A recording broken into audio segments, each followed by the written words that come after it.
You'll recall we started out with my pointing out that back in April of 1944, April 9th of 44, in the New York Times, Vice President of the United States, Henry Wallace, wrote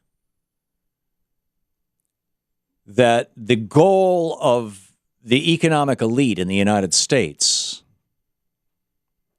was not just to control the economy, but to reach out and seize control of the levers of government, of the state, because the state defines the rules in which the economy works. And this is absolutely what has been happening for the last 35 years, since the ascendancy of Ronald Reagan and Reaganomics. But there's more.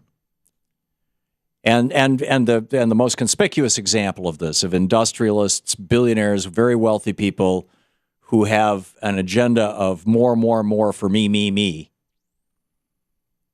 is what happened in California over the weekend with this Koch brothers conference, where, we're going to raise almost $1 billion to buy elections. We're buying politicians.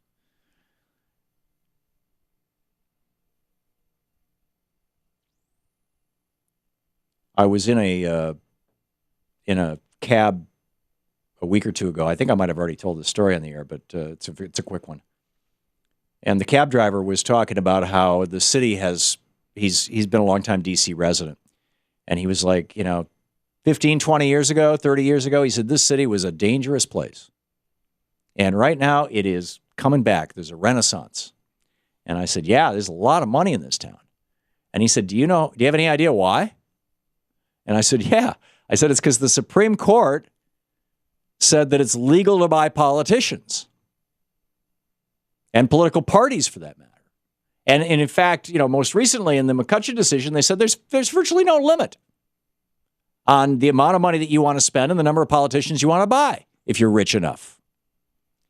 And so we went from having just a few hundred lobbyists, fewer than 1,000 lobbyists in Washington, D.C. the day that Ronald Reagan came into office, to having something like 35,000 of them in D.C. now. And every one of them, lobbyists in this town start out at $150,000, $200,000, $250,000, $300,000 a year.